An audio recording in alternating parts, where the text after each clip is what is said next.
Hello everyone, this is Aman here. तो as we know कि today's date is 29 Feb 24. तो 29 Feb 24 को हम लोग बहुत ध्यान से देखते हैं, तो आपने ये ऑब्जर्व किया होगा कि ये 3 साल में एक बार आती है, यानी कि 3 साल के बाद जो फोर्थ वाला ईयर होता है ये डेट आपको दिखाई पड़ती है। उससे पहले आपने देखा होगा जो फरवरी है वो सिर्फ 28 डेज की दिखाई पड़ती है आपको। तो ये इसका रीजन क्या है, यानी कि 29 की फैब कब होती है, किस तरीके से होती है, 28 की है तो क्या रीजन रहता है, 24 की है तो क्या रीजन रहता है। तो आज हम लोग यही जानेंगे। तो आज का हमारा टॉपिक है वो है लीप ईयर।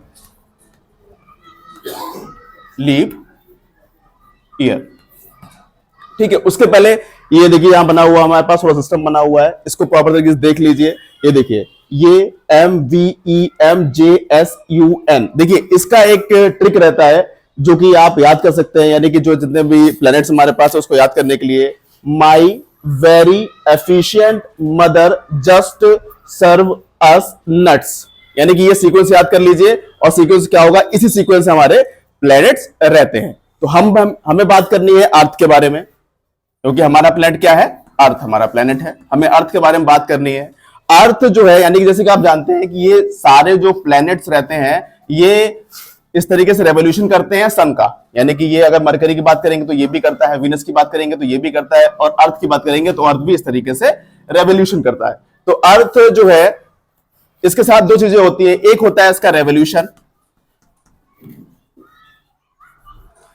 रेवोल्यूशन जो कि कहां होता है, अराउंड द सन। और एक और चीज साथ में जो होती है उसको बोलते हैं हम लोग रोटेशन।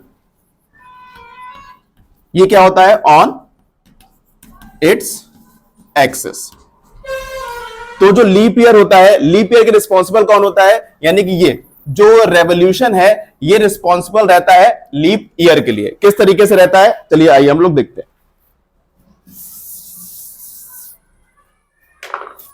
आप सभी लोग जानते हैं, यानी कि जब ये हमारा जो अर्थ रहता है, यानी कि एक अगर यहां से स्टार्ट करेंगे इस तरीके से चलने के बाद ये यहां पे वापस पहुंच जाता है, तो फिर क्या होता है, एक सिंगल रेवोल्यूशन कंप्लीट होता है।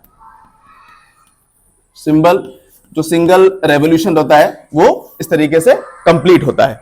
तो होता क्या है, यानी कि हम लोग नॉर्मली ये जानते हैं कि 365 डेज लगते हैं अर्थ को एक रेवोल्यूशन कंप्लीट करने में। लेकिन ऐसा नहीं है, ये एक अगर कह सकते हैं एस्टिमेशन वाली बात कहेंगे तो एस्टिमेशन वाले जो डेज दे दिए जाते हैं, लेकिन एग्जैक्टली जो टाइम लगता है वो ये लगता है, जो एग्जैक्टली अर्थ को एक रेवोल्यूशन करने में लगता है वो ये 365 डेज एंड 6 आवर्स। तो हम लोग क्या करते हैं, जब इसको एस्टिमेट करते हैं राउंड फिगर में करते हैं तो क्या कर लेते हैं हम लोग, सिर्फ 365 काउंट कर लेते हैं, जिससे क्या बनता है, हमारा जो नॉर्मल ईयर होता है वो बन जाता है। यानी कि इसको बोलते हैं हम लोग नॉर्मल ईयर बोल देते हैं इसको। और इस 6 आवर को क्या कर देते हैं हम लोग, स्किप कर देते हैं या फिर छोड़ देते हैं। हमारे छोड़ने से मतलब ये बिल्कुल नहीं हुआ कि ये गायब हो गया, ये वहीं पे रहता है। और देखिए समझिए, आप ये जानते हैं कि जो हमारा वन डे रहता है, वन डे में कितने आवर्स रहते हैं, 24 आवर्स रहते हैं हमारे, ठीक है। यानी कि ये समझिए, इसके बाद यानी कि आपने फर्स्ट ईयर में 6 आवर्स छोड़ दिए, उसके बाद सेकेंड ईयर में फिर से आपने 6 आवर्स छोड़ दिए, उसके बाद थर्ड ईयर में भी आपने 6 आवर्स छोड़ दिए, और फोर्थ ईयर में भी आपने 6 आवर क्या कर दिया, इसको छोड़ दिया। अब इसको जरा प्लस करेंगे, यानी कि 4 + 4 + 4 + 4, यानी कि 4 साल, यानी कि ये फर्स्ट ईयर की बात कर रहे हैं, आपने जहां 6 घंटे छोड़ दिए थे। सेकंड ईयर की बात कर रहे हैं, आपने 6 घंटे छोड़ दिए थे। थर्ड ईयर की बात कर रहे हैं, 6 घंटे छोड़ दिए थे। और फोर्थ ईयर की बात कर रहे हैं, आपने 6 घंटे छोड़ दिए थे। 6 + 6 + 6 + 6, ये कितना बनता है मिला के, 24 आवर। 24 आवर, यानी कि ये वही दिन है, किसकी बात हम कर रहे हैं, यानी कि 24। ऐसे कि आप जानते हैं एक दिन हमारा कितना होता है, 24 आवर्स का होता है।